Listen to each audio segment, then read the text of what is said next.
Hometown Ghost Stories contains serious and often distressing events and is not intended for all audiences. Viewer discretion is advised.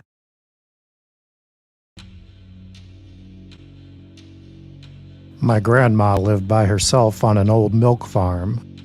We would stay with her for a few days over the holidays, and I camped by the fire where it was the least scary. The stairs always scared me, like something was waiting at the top. Her raspberry patch had the same feeling as the stairs. The bedroom overlooking the driveway had lace curtains that moved whenever you looked up, like someone was trying not to be seen. Grandma would tell me to run from the owls at night. Otherwise, they would scoop me up and tuck me behind their ear and fly away. Dad would get upset when she did this and tell her that we weren't on the reservation anymore and it was nonsense. I would tell her that I was scared. She would reply with, "There are good spirits and bad spirits. Make friends with the good and ignore the bad. You have to find the balance. Angels smell of roses. Evil smells of flies." When I was younger, she would also tell me about seeing the shadows and ripples. Towards the end, my aunt would spend a lot of time with her. She never learned Ojibwe, so she couldn't understand what Grandma was saying during her episodes. Grandma's grandfather was the last old-school shaman on the reservation before she was taken to boarding school in South Dakota. The school shut down when she was in 6th grade, and she kept the old ways to herself when she came home. She used to giggle to herself and mutter things to no one when she was alone, like she was catching a conversation. We moved into the farmhouse when she moved to a nursing home with dementia. I got the room with the lace curtains, and when I was in it, it was never quiet. My parents slept down the hall, and I asked about the whispering from the grate in the floor above the fireplace. Dad said the house just makes sounds, and to ignore it. I wouldn't go downstairs at night alone because of the men talking in the kitchen. After 2 weeks of asking for an escort, Dad said, "They won't do any harm. They're just echoes, and they're not talking to you." The house isn't safe anymore, but there's someone that still looks out the bedroom window, and something that still watches from the woods. Story sent in by the other Rachel B. I'm Rob Coakley, and these are your ghost stories on Hometown Ghost Stories.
What's going on, folks? Welcome into Hometown Ghost Stories, a brand new edition of listener-submitted ghost stories. I'm Jesse Wilkins. I'm joined by Rob Coakley. Hello, Rob.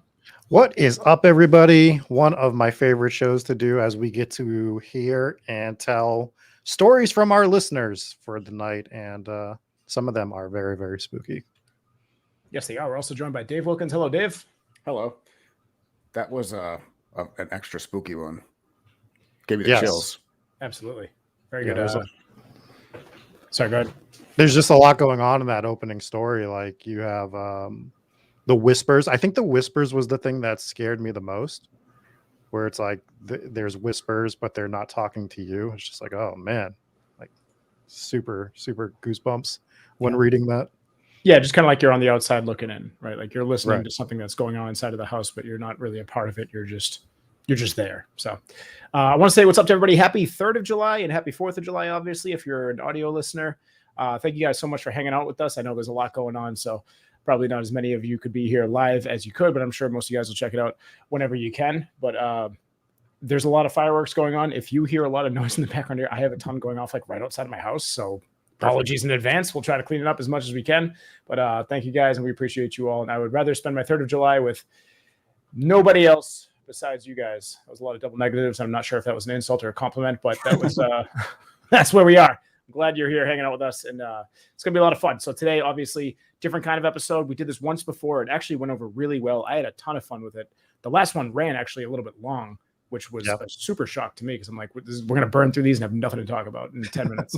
But that's not how it goes usually. So thanks to everybody who submitted stories. If we didn't get to it on this one, we'll try to get to it on the next one. But we did get through a bunch of them. So I'm excited to share this stuff with you guys. These are unique opening ghost stories. These are unique ghost stories. These obviously have not been heard by the masses.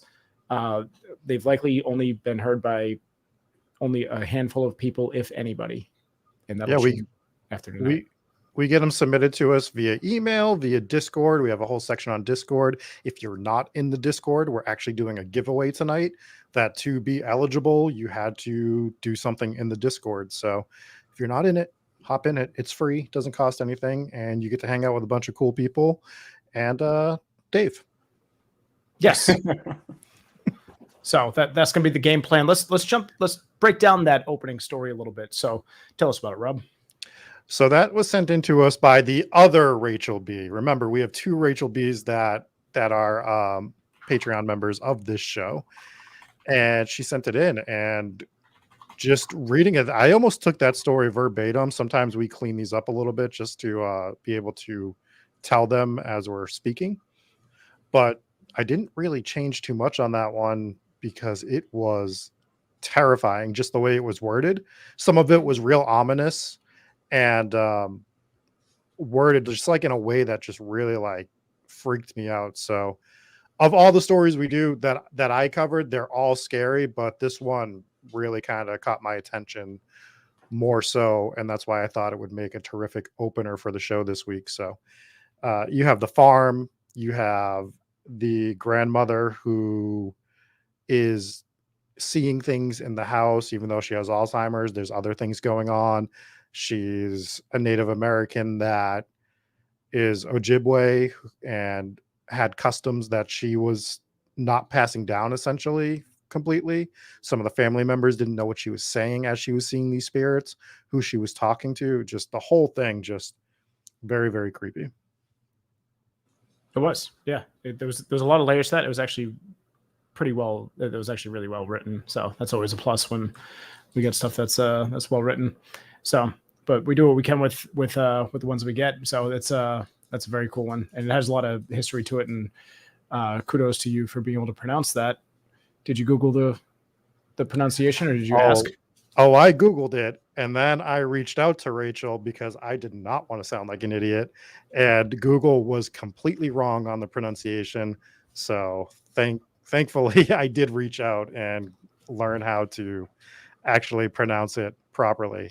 Yeah, well, Google gets a lot of these things right, and they've been getting better with their like Google the pronunciation of I don't even know what you'd call it, but the technology that they have behind it.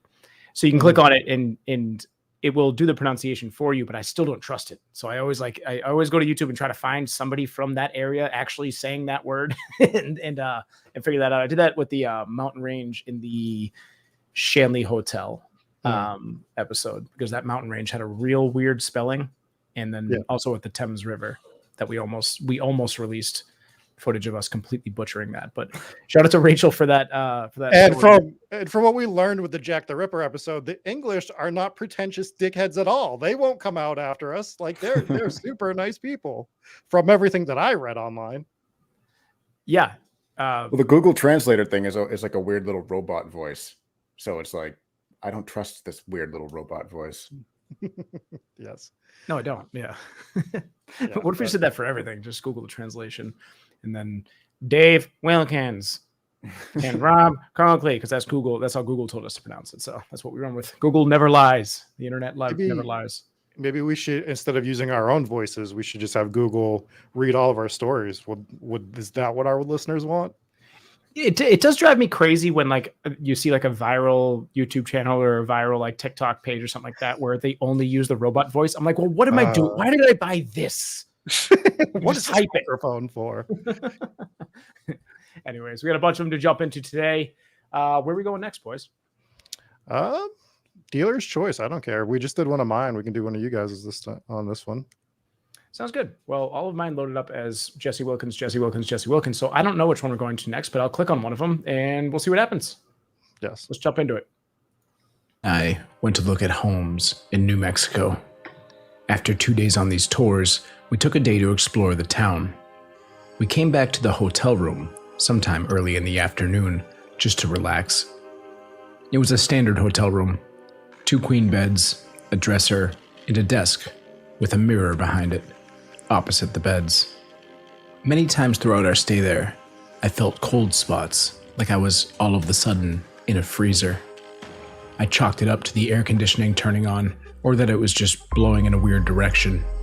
While we were relaxing on one of the beds, my husband caught movement in the mirror and quickly looked up.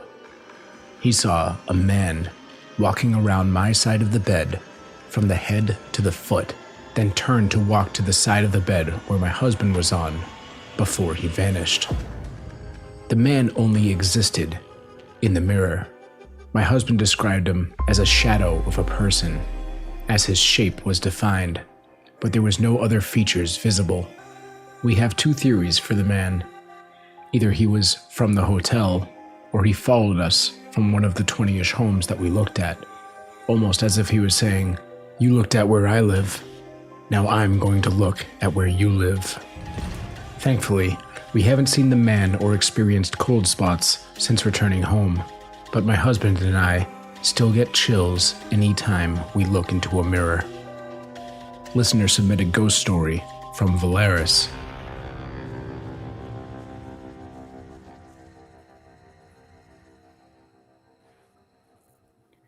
Very good.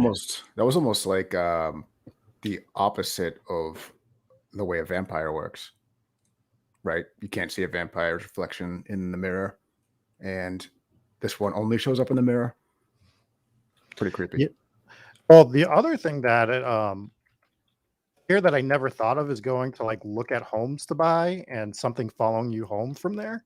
Like I just never even considered that possibility, I guess, and that's kind of what caught my attention with this particular story. Like this ghost itself is terrifying, but the reasoning behind it could be even scary. Like why it's following you could be even scarier. Yeah, I've considered that in the past when Kate and I were looking at buying houses. When we bought our house that we live in now, we looked at a few that are really, really old. One of them was actually right near the Oliver house, and it was like a huge fixer upper. But I remember being in that house, being like, "We can't buy this because of how Kate is."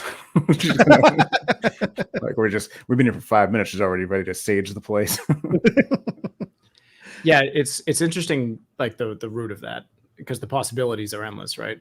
It could be the hotel, which we've covered plenty of hotels on this show before, which could be any sort of reasons. Pretty much every hotel, I would assume, has some sort of death tied to it one way or another. And then, or it could be one of the 20 plus houses that they visited. So it's like, you have no idea. But thankfully the haunting didn't continue. But I mean, if you see something like that, I agree that every time you look into a mirror, that's what you're thinking of, right? It's gonna be hard to not do that. Yeah. And I do think that's a good point by T's one. It's where they say it's wild because you can feel when a house is off. And I do agree with that. There are houses that I've walked into, at least, and not even ones that we've gone to for hauntings, but where you walk in, you're like, there's just something not quite right here. Right. Absolutely. No, you definitely get that feeling, whether or not it's a haunting or what. And sorry, that threw me off. I love that Rob just completely left to fix his TV. But anyways, it's interesting. And now it's like you almost want to go back and think like, which houses did you visit, and can you look into the history of all that? Because I'm sure you got some paperwork from doing, if you're looking to buy a house, you got that, but it's a lot of work. Possibly too much work. Yeah, especially houses that don't have like newspaper articles published about it, because you never know if it's just like some old guy passed away at some point he could be hiding it. Other people could as well. So, or if it's a new house built where an old house once stood type of situation, you might not even think about it. Especially down in New Mexico too, or anywhere in the United States, really. All right. Okay. Dog's gotta go. Oh my gosh. Sorry, Dave. Talk. No, I'm just gonna watch you struggle with your dog. Somehow got it all tangled up in your mic cord. Yeah, mic cord. In the meantime, she's giving me like ninja kicks from behind. Yeah, it was rough. Anyways, hometown Irish goodbye stories. Yeah, that's Rob has mastered the Irish goodbye, as we know. Rob is the king of the Irish goodbye, as is tradition.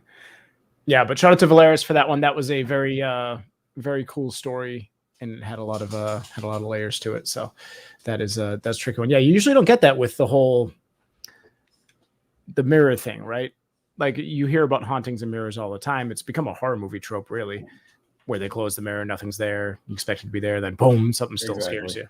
Where they've kind of tweaked that a little bit, but it's what's interesting about this story and what we were kind of just talking about, whereas like you just get a feeling when you go into a place.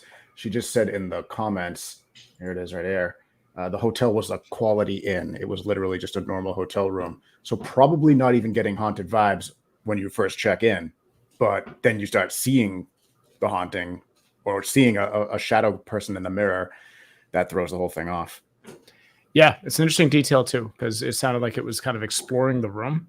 And then the point that Valeris brought up too was crazy, where it's like they had just gone and explored those houses. So if it was something that followed them back, which I'm assuming that's what it was, because if it's maybe not, but because I'm assuming you didn't stay in the hotel room for a long period of time. So who knows if that's a reoccurring thing inside that hotel room. But the fact that it kind of moved around, it seemed like it was kind of checking them out. And the point that she brought up was that it could have been,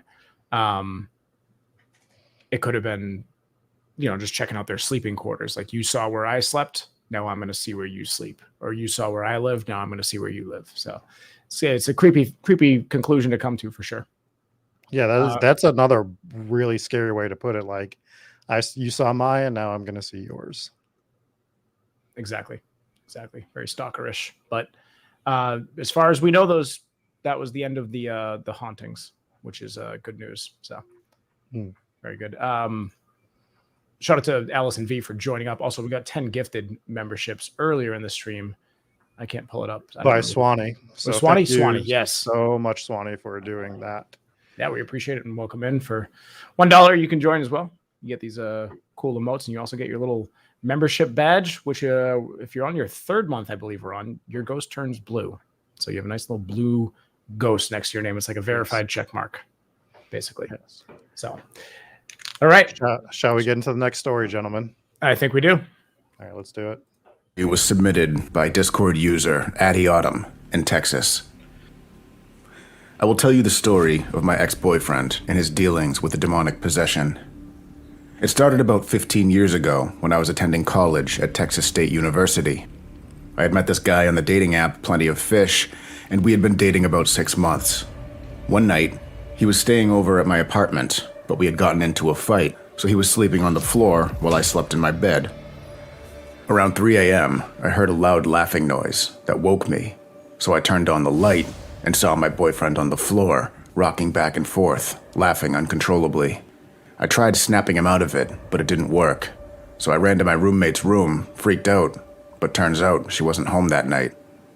I went back to my room to find him back to normal, and he told me that he had something to tell me. He then explained that he had been possessed by a demon named Jezebeth, and the possession had been going on for about a year. A couple months later, we stayed at his grandmother's house, where he was living, and decided to watch Paranormal Activity. As we were watching, I noticed a light flickering outside his bedroom door. His grandmother was not home, as she was at a car show that night. We opened the door and realized all of the lights were flickering in the house. A few nights later, I was home alone and received a text message in Latin from my boyfriend, who was at his grandmother's house, and translated, it read, "The son of morning has returned, and you will not be able to stop it." I called my boyfriend immediately, and by his grogginess, I could tell he was asleep. He told me he had not sent any text messages. Over the course of the next few months, I witnessed things that nobody ever should. It got to the point where I had to keep salt around my bed and doors because I learned demons could not cross salt. There would be times that I would find a chair in the middle of my room, and from experience learned that this meant that I would be talking to a demon soon enough. I would go into my room and my boyfriend would come in and sit in the chair, but it would not be my boyfriend. I would then be talking to one of the demons. By now, we realized there were many entities, not just Jezebeth. They would hurt me, say very disturbing things, bite me, hit me, etc. In that time, I had seen him levitate, speak fluent Latin, speak dead languages, have the ability to read my mind, change lights at a stop by snapping his fingers, walk through rain and not get wet. Shadow people would be seen in my house. Every kitchen cabinet would open on its own. Doors would slam. The TV would go to static before they would appear. I had bought religious candles, but they would always blow out. The list goes on. We even went ghost hunting once in a cemetery in Liberty Hill to see a witch's grave, and I asked at a voice recorder if they knew him. The response I got on the recorder was in a woman's voice. It said, "We know him well." This went on for about a year before he was blessed by a priest. To this day, he has no memory of me or anything that happened while we were together. I am still traumatized from this experience, and there is a lot more that happened, but I think might be too terrifying to share with the world. My advice to anyone dealing with this is seek a priest immediately, and do not wait.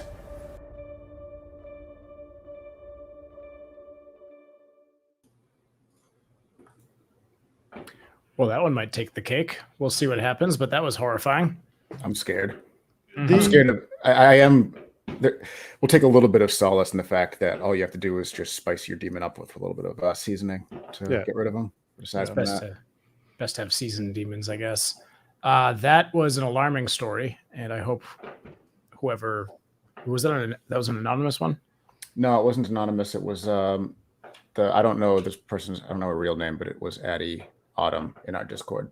Oh, okay. Well, hope you're doing okay, and sorry you had to go through that. That had levels of disturbingness that made me pretty uncomfortable. Obviously, demons and abuse and all that kind of stuff. That's a rough one.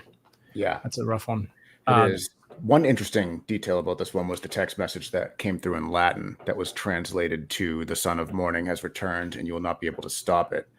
I was looking into that reference a little bit, and I know Lucifer was referred to as the Herald of the Dawn because he was associated with the brightest star in the sky, which is Venus. But so it's interesting for that to say the son of the morning, maybe the son of the devil.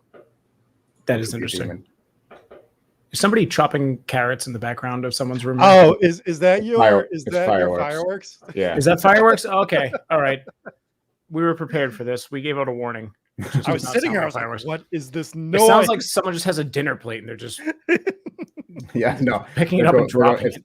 It's got to be one of my neighbors because it's like right outside my window. Yes. Okay. What I found interesting was the fact that the guy that was possessed had no memory of her at all. Not even just like of what happened, of some of the things that happened, but just completely didn't know who she was at all at the end. Like that's alarming. Yeah. Because you're saying that he wasn't there for however long they were dating. How long was he taken over before? There's a lot of scary stuff going on in this particular story. Yeah, and if you do the math out, she had said that they had been dating for about 6 months when it started, and it went on for about a year. So you figure this guy might have lost a year and a half of his life regarding memory. Yeah, I wish that we could. I'm just curious, like what the last thing he remembered versus like when he started remembering again. Like, what is that? Because that's got to be alarming for him too, if that's the case, right? Like you just not remembering over a year and a half of your life, like, and you weren't in the hospital or anything. You just one day went to bed, one day woke up, and now it is what it is. Like, it's terrifying. There were so many elements to this that were terrifying. I mean, you had languages that were being spoken, dead languages that were being spoken. You had so many different things that happened. Levitation. You would walk through rain and not get hit by any of the raindrops. Mhm. Yeah, I want that. I want that. one. Can I get possessed with just that? Like, Dave, we had to coach a football game yesterday, and it was torrentially downpouring, and that would have been nice. It would have been nice to be possessed just for a little bit. Just for a little. If you could just pick and choose like the symptoms of your possession, Just that. like an a la carte menu. I guess speaking other languages is fun too. I've been trying to learn Greek for like 8 months now. I got like 3 words memorized. It's not going well. So if I could get possessed, I've actually watched you take these lessons. You try so hard. Mm-hmm. It doesn't even matter. You put the effort in. Like, I watch you put so much effort in to these lessons. I do. It's impressive, actually. Yep. Thanks. It's not impressive because I'm not doing well. Anyways, so thank you for that one. That story was our story was just, I don't know if it's gonna get more disturbing, and the video is great too, Dave. So for those audio listeners, make sure you swing on over to YouTube, check out the YouTube channel and watch that video, because I don't know if we're gonna get a creepier one than that, but we have a few more lined up and I'm excited to watch the rest. So Rob, why don't we do one of yours? Yeah, why don't we get into this one by Sarah R. I go night fishing with my fiance quite often.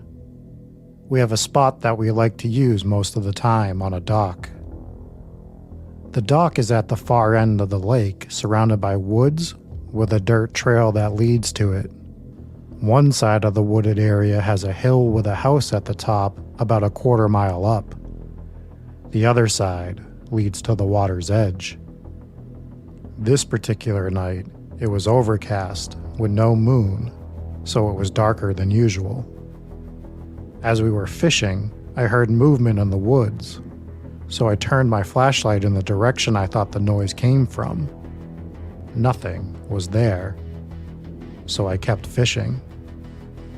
After a little bit, I heard something again, so I pointed my flashlight in about the same direction as before. Yet again, there was nothing, so I started shining my light along the path of the trail. A few feet from where I started, in between the trees up from the trail, I could see a human-like figure that was all white, head to toe. It looked like it was wearing one of those green screen bodysuits, but white. It did not acknowledge us at all, and disappeared into a thick grove of trees not far from the dock entrance. What I thought was so strange was that I could not see this all-white figure in the pitch black without my flashlight. My fiance was facing that direction the entire time and did not see it. I did not say anything to him when I noticed it. I wish I would have, but I was a little freaked out. I did not see it the rest of the time we were there, but as we continued to fish, I couldn't get it out of my head that it was somewhere lurking in the heavy brush, staring at us while we fished from the dock. Story submitted by Sarah R.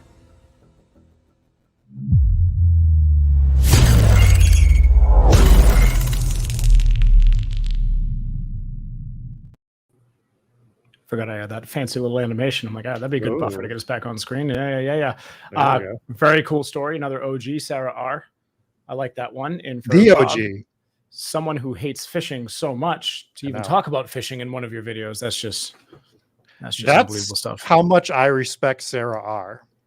Sarah R was our very first Patreon member, and my hatred for fishing, the absolute despicable act, very boring, awful.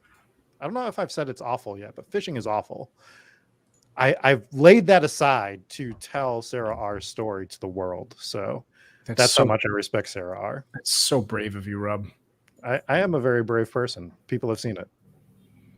I don't know if there's anybody that says that, but Rob is afraid of fish. I'm not afraid of fish. You are afraid of fish, Rob. You are afraid of deep sea creatures, and that includes fish. I mean, some fish. There's terrifying fish out there. Mhm. You've seen terrifying fish. They do terrifying things. We haven't even seen every type of fish. Do we want to get into the ocean discussion again? I don't think we do. I don't know. It is pretty interesting. It's terrifying. You know where I would recommend that you don't observe deep sea fish? It's in a tiny Yes. little submarine.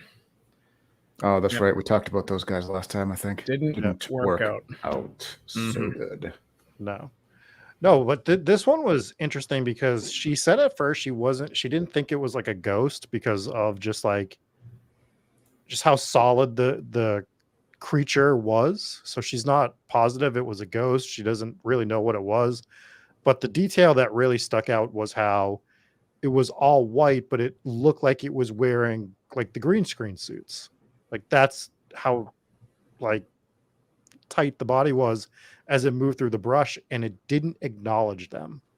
It was almost like stalking them without stalking them, and then it just disappears. And if you're out on a dock at night and you're seeing that, like probably a good time to quit fishing for the rest of your life, to be honest. That's another like weird one that's very different. This is why I love doing these too, is like we get so many hauntings that are not like others. Mhm. I do find them very intriguing. Yes. So. Yeah, and she hasn't seen it since, but she felt like it was still there that night. And what I should have asked her, and I will eventually, is does she still go to this spot, and does she still get that feeling that she's being watched while she's there? Right. So Yeah. that's It what would I be would interesting to know that. I would also want to know that. Mm. But yeah, I think even if I saw a ghost, it would not stop me from going fishing. I would continue to go. And if I had my own spot that was like a great spot for fishing, I would, I guess it would depend on how scary the situation was with the ghost. But it would be hard for me to abandon that if I had something going there. Yeah, well, you like to do terrible things, so I don't know what to say to you. Yeah, like I hang out with you a lot, and I don't know why. It's awful.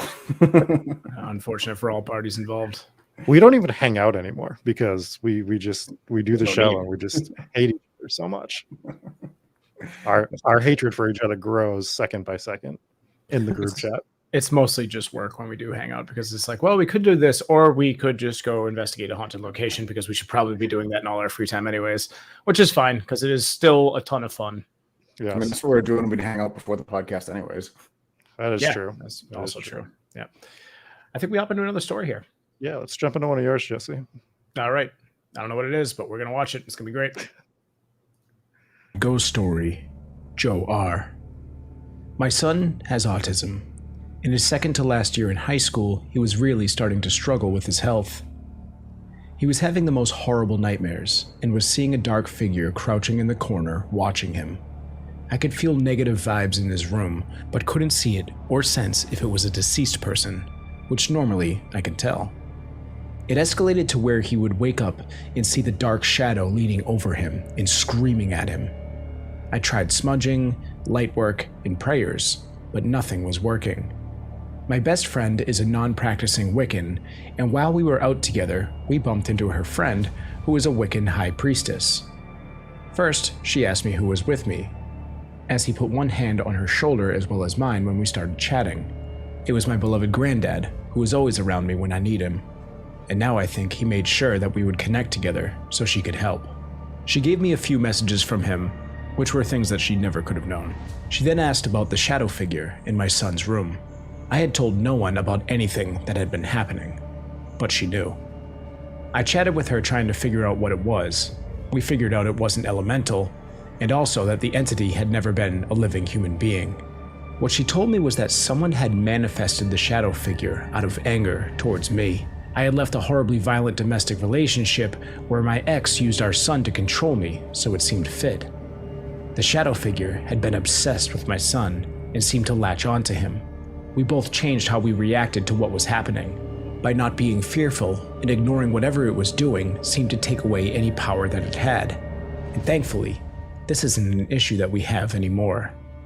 But I've never heard of this happening before until it happened to us.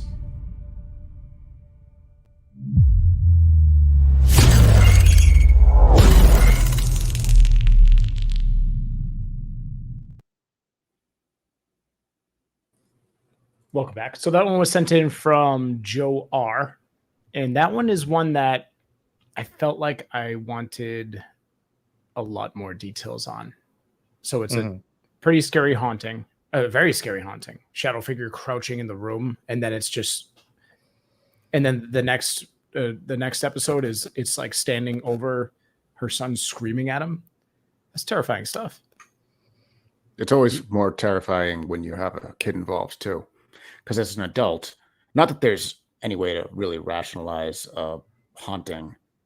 It's hard to wrap a rational mind around something like that because it's something that we truly don't understand. But when you have a child who doesn't understand, a lot anyways, then I think that makes it even more alarming. Well, Yeah, it was really interesting that the entity they said was not a living human before, that it was manifested. So that's what caught my attention the most in this story for the haunting. It's like, oh, that's different. It almost kind of reminded me of the Babadook a little bit in a way. Like obviously not the same story, but in the sense that this thing has manifested around them, and it's just like this really creepy thing, because if it's not wasn't a living person, is it now demonic because it was manifested? Was it a demonic manifestation, or are we just looking at a manifestation of evil based on, the feelings of a person in their life before? Like, how do you deal with that? Luckily they did. It seems like they're not having these issues anymore, but man, like, where do you even begin?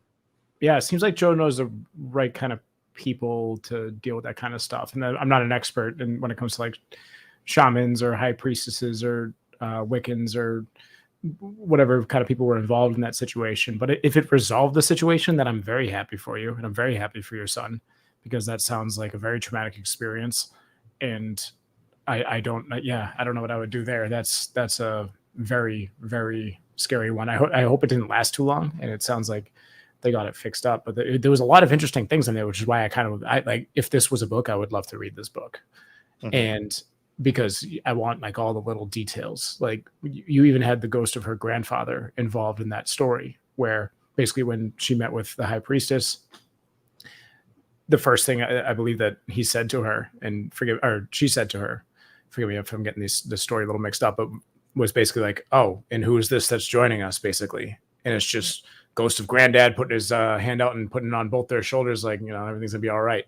And I guess her grandfather's ghost was a positive one who always seems to show up in a time of need, and this is obviously a big time of need. So there's a lot that goes on with this story, and a lot of people that helped them out of that situation. So it's good to hear. And it's man, it's like if you don't believe in hauntings and you hear stories like this, it's like, well, it's tricky to try to debunk stuff like that, in my opinion.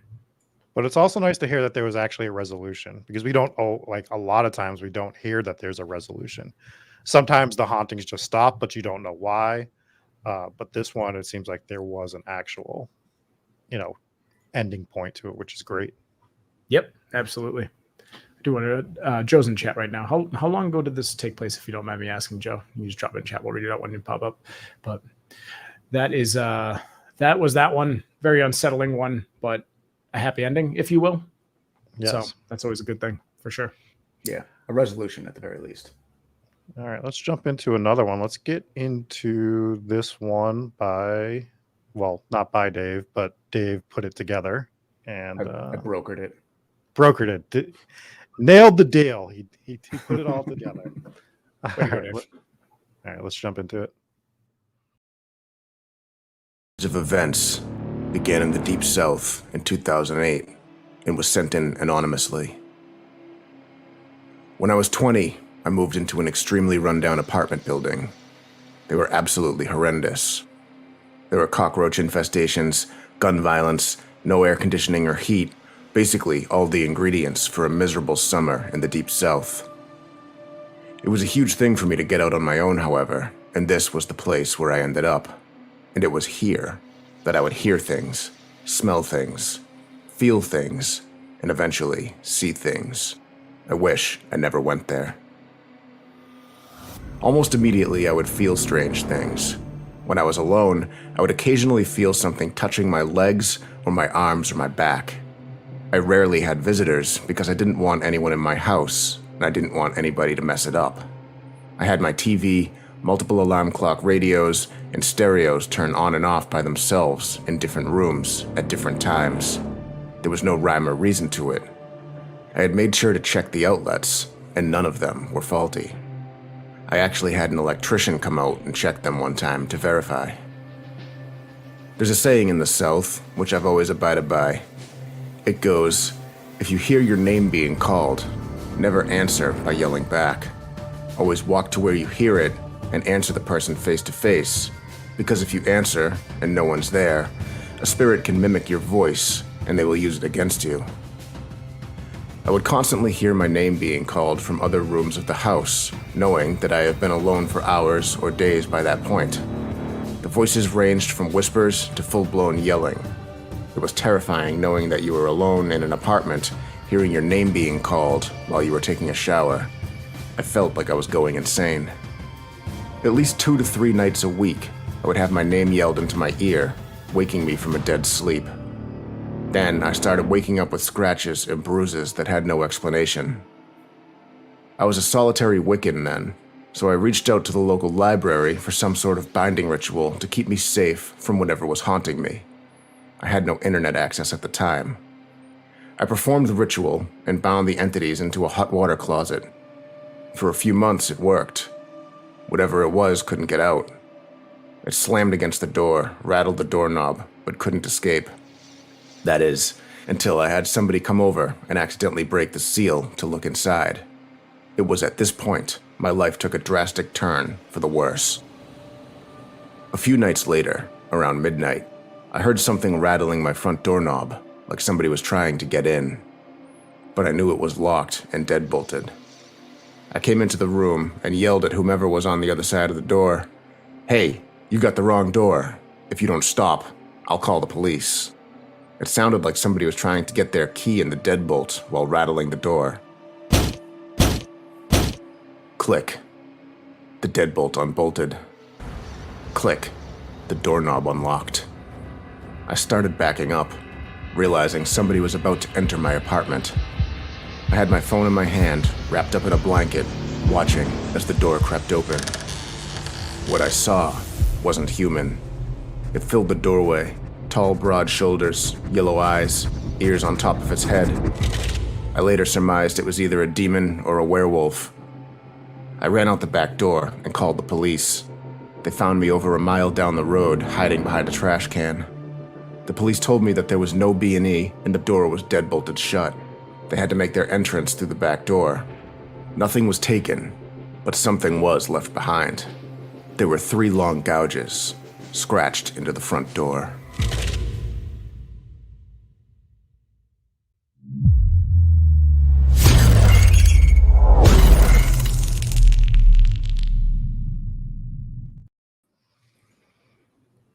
Very Wow. cool.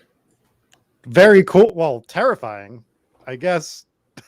Cool to cover, not cool to happen to you. I know. Cool that you were scared into an alley and hiding behind a trash can. That must have been really enjoyable. We're so happy that happened to you, according to Jesse. No, that was a terrifying one, and a situation where you don't know whether it's a demon, which you'd think would probably be worst case scenario, or something else, some sort of other creature or intruder. And it's a problem that you thought you solved by binding it into your closet, which kind of feels like a band-aid of a fix, honestly, right? If you have I feel like you'd want to try and get rid of that entity permanently, but I wouldn't know how to do that. So I guess banishing it into a closet would be probably like the next best situation until you get one of your nosy friends who opens it. But God, I to hope use a closet. I mean, I hope you have more closet space elsewhere in the house.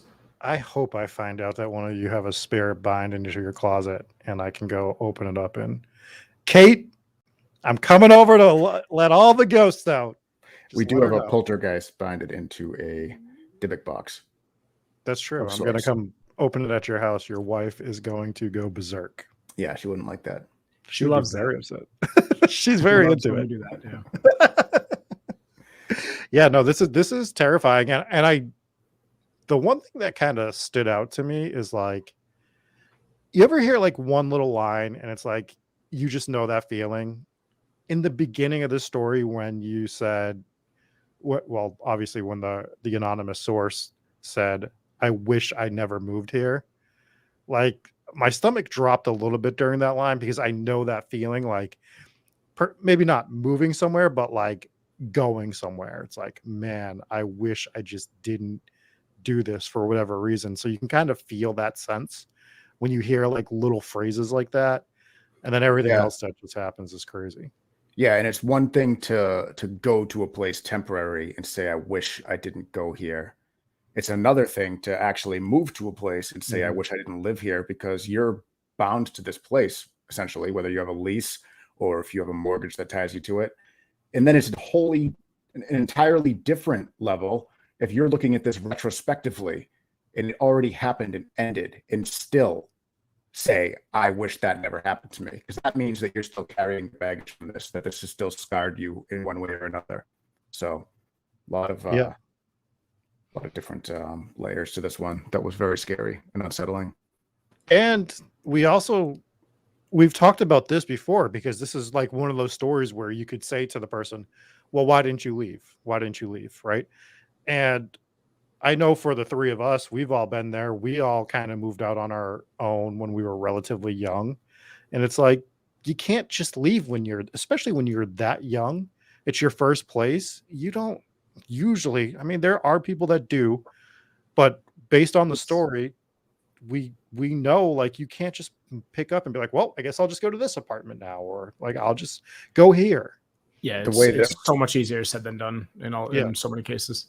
The way that the story was told too was that this place was pretty much a slum.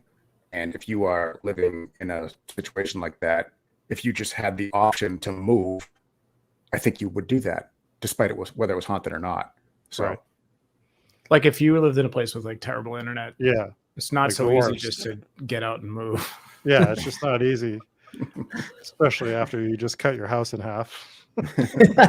Did you make sure that they didn't cut the internet feed right in half too? yeah, the problem, yeah. The internet loves us when we start talking shit about Dave, because as soon as we start talking shit about him, then his internet connection gets better and he gets more and more clear, just so we can see how uneasy he gets when we start talking about it. Just the roll of the eyes. And damn it. All right. Well, it's clearer now. Anyways, yeah. So that's a good one. Possible werewolf story. Mm-hmm. So we can address that as well. Well, I think like from the sounds of it, it's not a werewolf, right? Like from what I think that the person is saying, like sometimes our mind just like when it sees something, it goes to like the closest rational thing, like not rational, but closest thing that it's ever associated with that look. Yeah, a werewolf might be one of the least rational things, but I understand what you're saying. But I'm just saying, like, because of the presentation of this creature, it probably looked like a werewolf, like this demonic being, because you're not having a werewolf just unlock the door from the other side. There has to be something else going on here. So when it appears, it probably has that look, but you just don't know how to process it. And you're probably not looking at it for too long, right? If you see that and you take off, it's probably like a quick look, like, all right, peace out, I'm out of here. And that's where they, found this person down the street because they had to get out of that house. Yeah, you don't exactly stick around in that situation and make a composite sketch.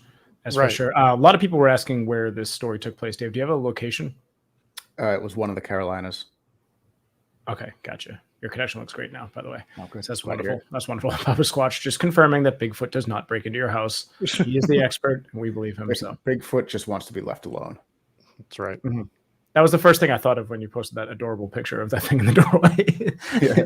So you get what AI gives you. Yes, that's true. So, all right, what story are we hopping to next, boys?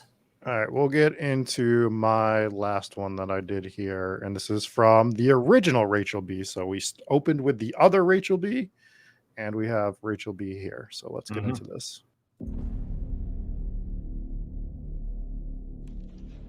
Not many people have heard of the Great Swamp here in Rhode Island, but the locals know it very well. Back in 1675, it was home to one of the bloodiest battles per capita in U.S. history during the King Philip's War. It's often referred to as the Great Swamp Massacre. Since then, it's been said to be haunted. And our family has found that out firsthand far too many times. It started simple, by riding on the bike path there, but every time I did, I would get an uneasy feeling. And then things escalated. They would escalate so bad that my sister and brother-in-law have a self-imposed rule that neither are no longer allowed to go there. The first time they went, they brought my dog with them. Unfortunately, our dog dropped dead. He wasn't old, he wasn't sick, and no one quite knew how or why it happened. The second time going, my brother-in-law's mother had a seizure while driving and ended up crashing into a house. Luckily, she somehow ended up being fine after going through all of this. Our families were in shock, and we even began to joke about the spirits of the Great Swamp must hate our families. Upon some digging afterwards, though, we were able to discover that both of our families can be traced back to the war in some fashion. We understand this could be a coincidence, but there's also the chance that it's something supernatural. One thing's for sure, we don't plan to return to the Great Swamp to find out. Story submitted by Rachel B.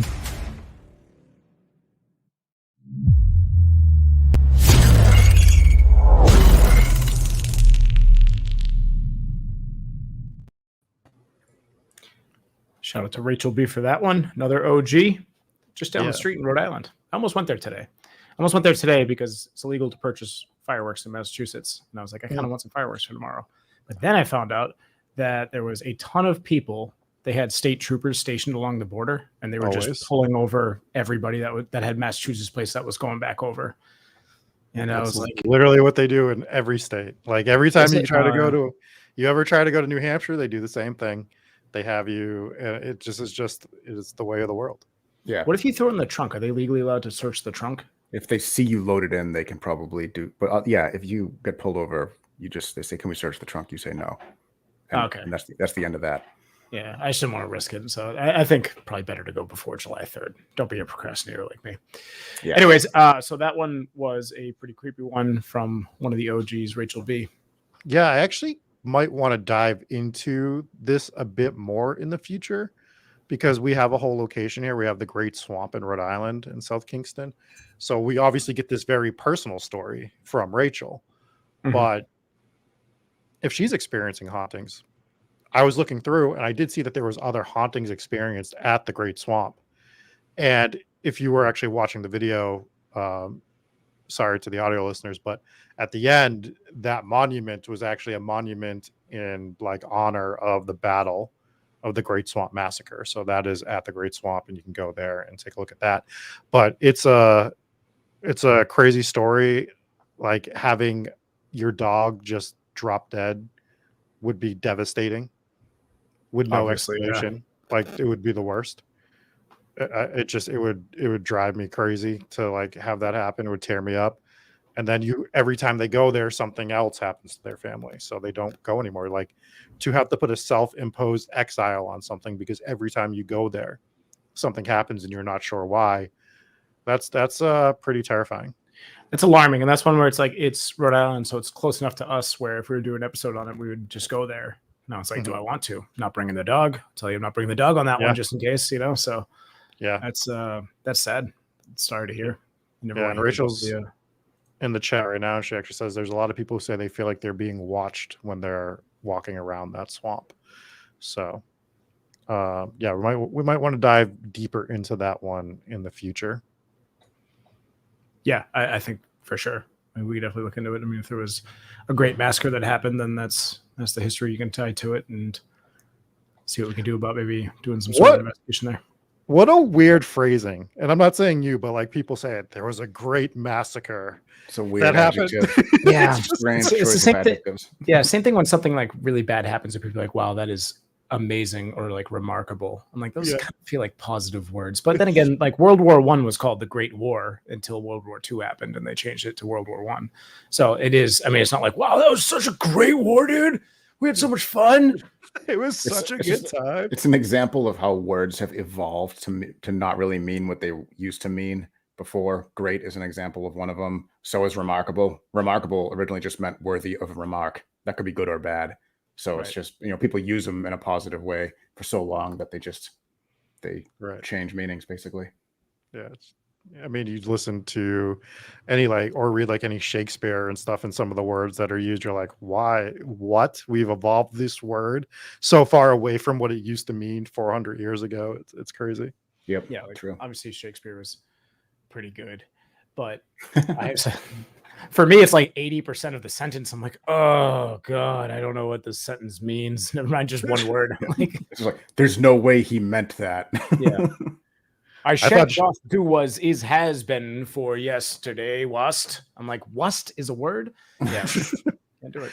I thought this was going another place. I thought Jesse was gonna be like, Shakespeare is pretty good, but let me lay out my 5-act play for you right now that I just wrote. And, In a British accent. and I was here for it. I was ready. Of course. I was ready for it. Always. Sorry to disappoint, but that's not going to be the next video that I play. So let's hop into this one. I believe the last one I have here is an anonymous submission. So let's hop into that one. Anonymous submission, Cannonville, Utah. I was a young child when my grandmother passed away. It was a difficult time for me, as I had always been close to her. We used to spend hours together, sharing stories and playing games. I missed her so much, and her absence left a void in my heart. Little did I know, she would return in a way I never could have imagined. Shortly after her passing, strange things would happen. It started with small, unexplainable occurrences, a knock on the window in the middle of the night, or objects moving from one place to another.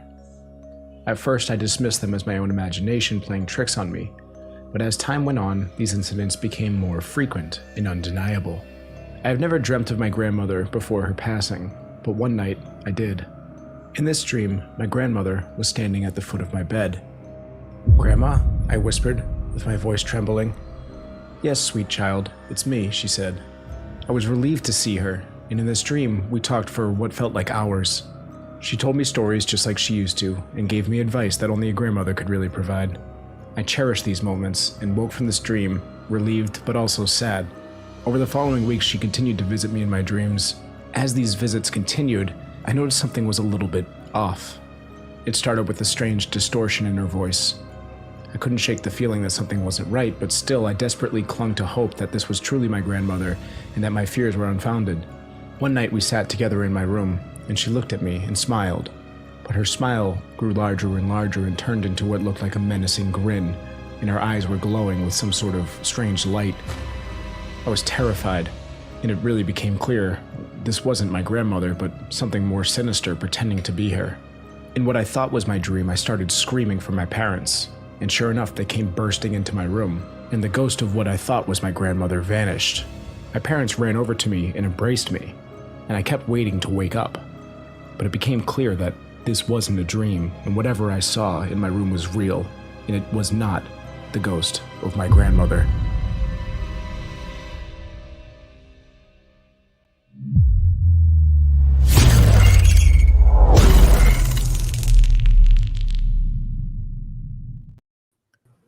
What a great last story to end on, because the olds are terrifying.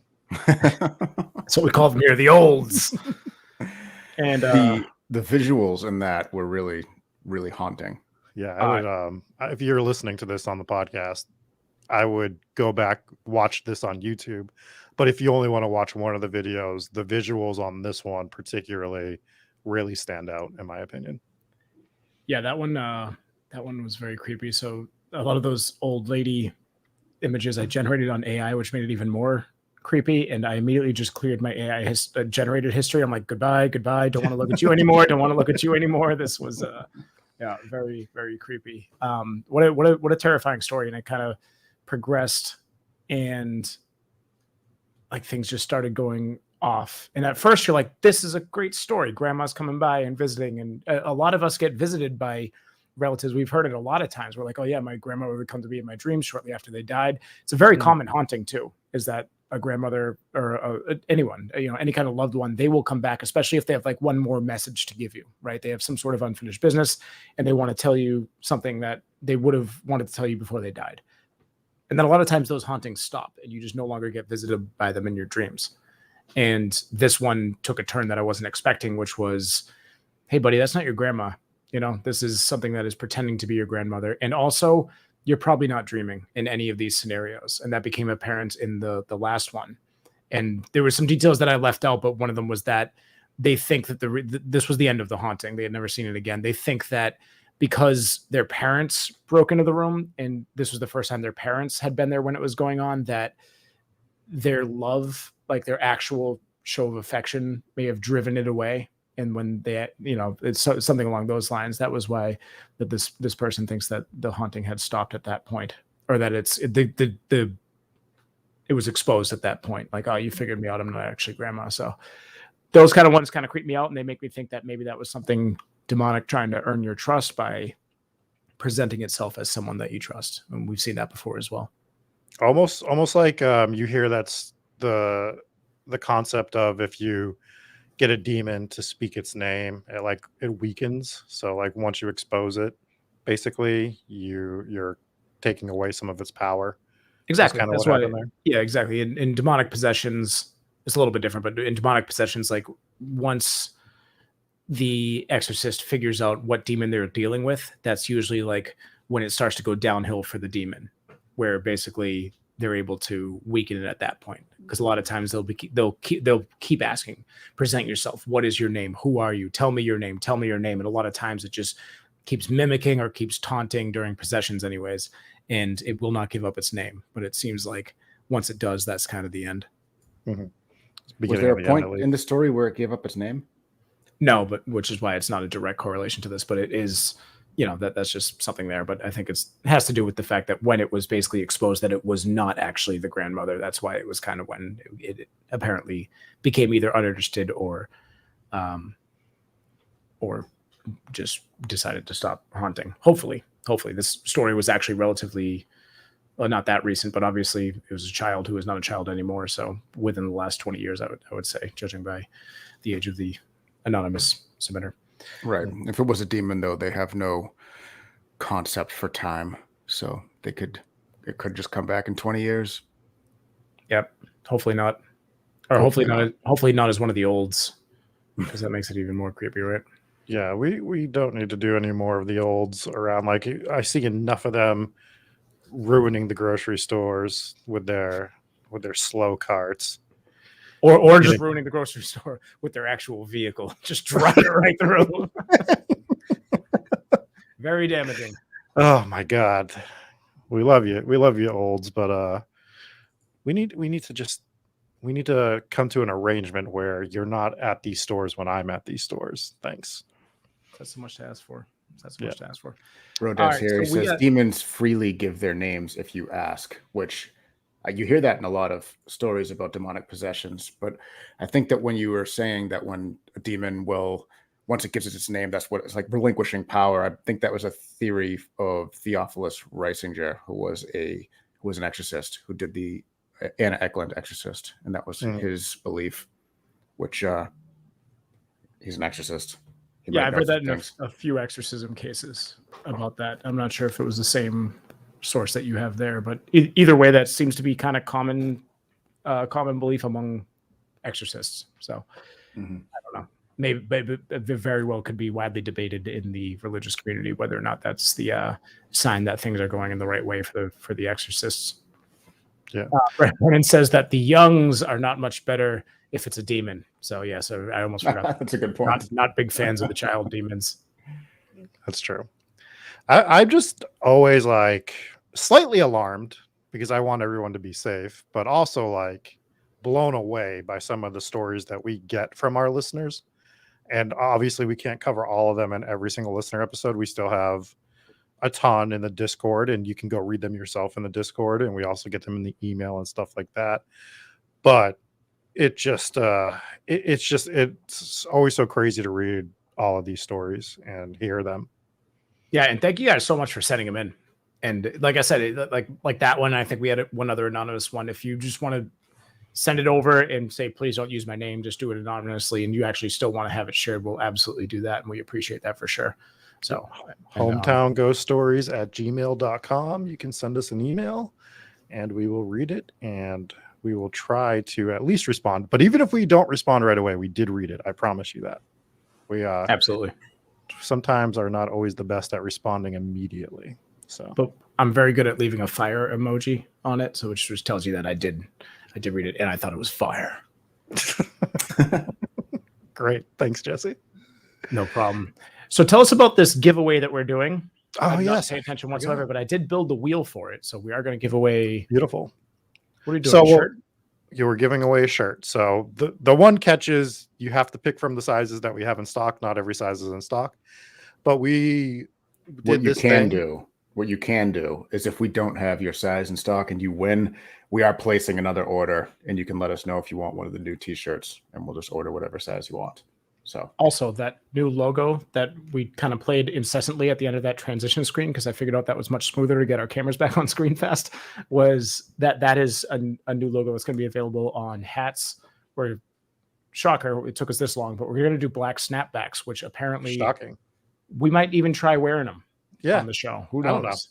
Probably it doesn't work for us really.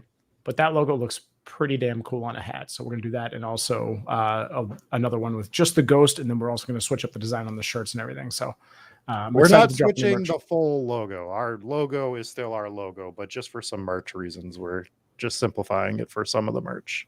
The new logo is so cool. If you guys haven't noticed, it's the HTGS acronym, right? For Hometown Ghost Stories. And then it has a little circle in the middle with a ghost, and it actually spells out GHOST if you go in an N shape. And that was if you draw a pentagram on it. Yeah. If you summon a demon while looking at this logo, it spells ghost. So at your own risk. Just imagine how many demons I summoned while I was designing it. It's crazy. Here it is one more time for you guys.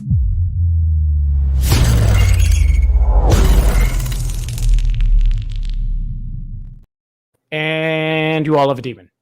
Yeah. Congratulations. Because you all just started doing this on the screen, and audio listeners are so lucky. Yes. So lucky.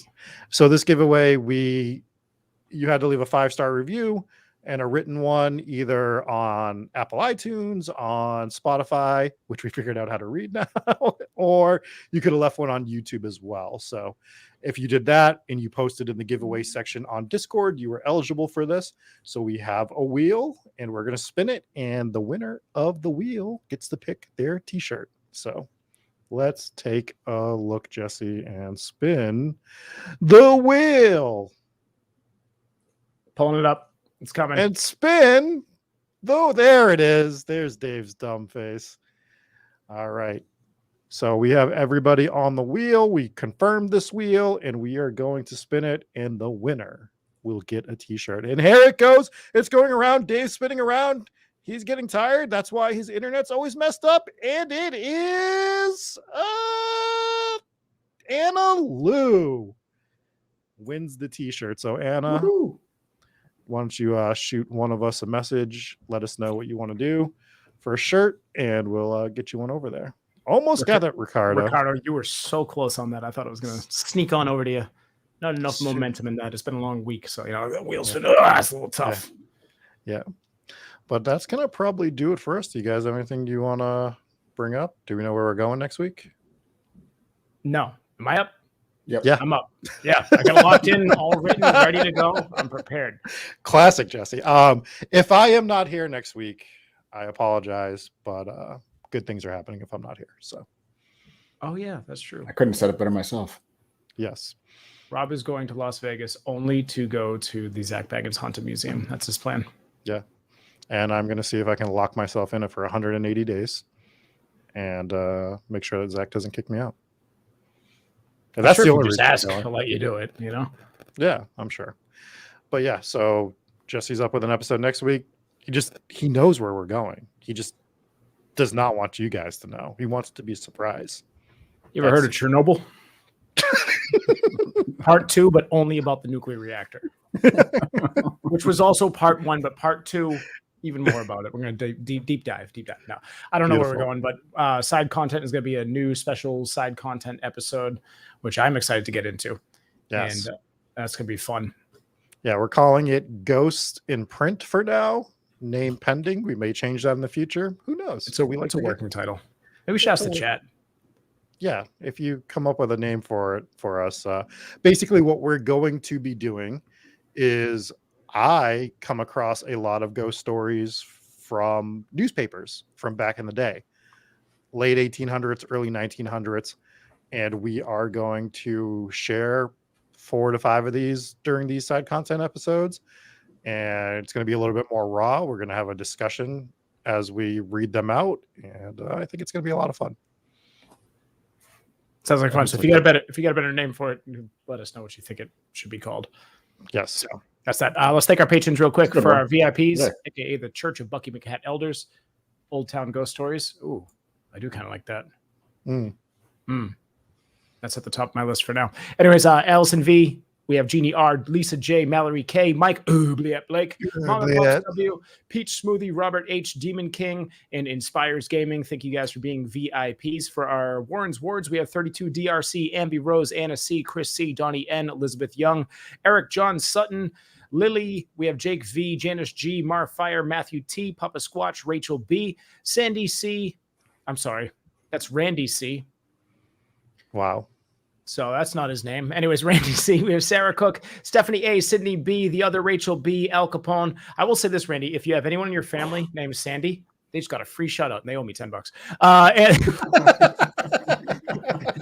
Ghost Pirate Mafia, we have Al Capone. We also have Al Capone's allegedly poorly taxed. Wait a second.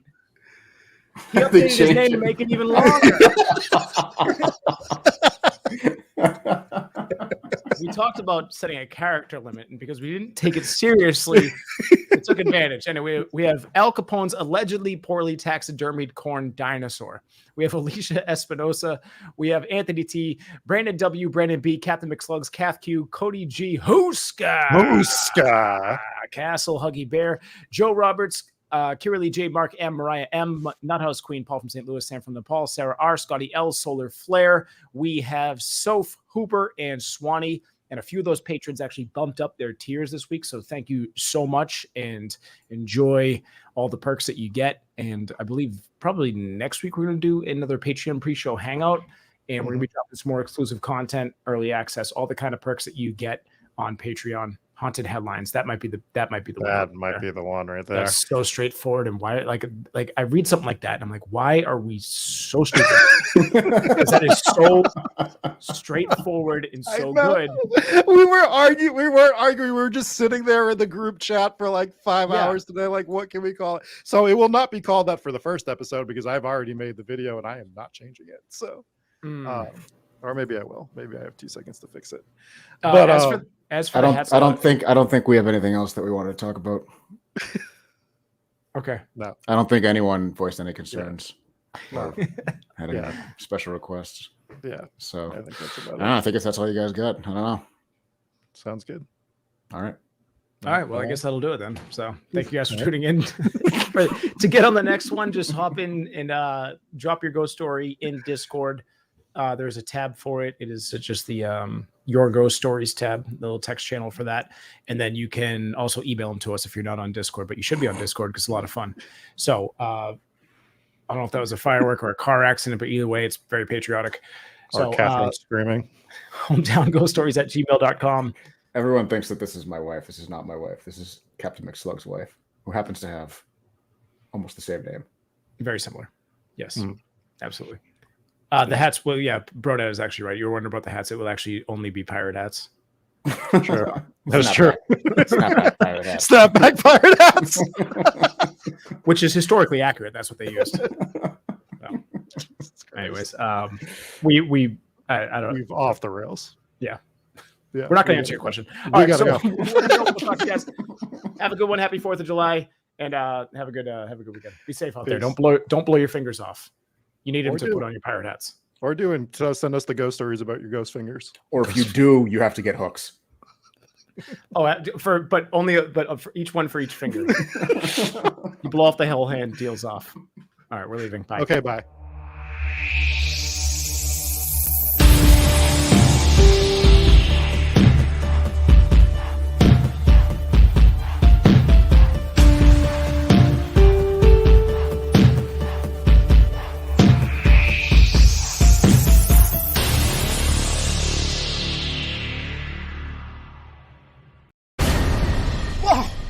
What another terrifying episode of Hometown Ghost Stories. I, for one, have goosebumps. Can you see them through the tattoos? Probably not. That's okay. What I need you to do is press that like, that subscribe button, then notify it so that you know when we go live. Sometimes there's secret live shows. That way you can jump in, join the chat. We do these video game streams that I've absolutely never died on. Not once. It's never happened. So if you want to see that, make sure you're notified. You can also get some merch. Go to hometownghoststories.com. Join the Discord. I've pitched everything that we have here. Please help the show out any way that you can, and we will catch you next time here at Hometown Ghost Stories.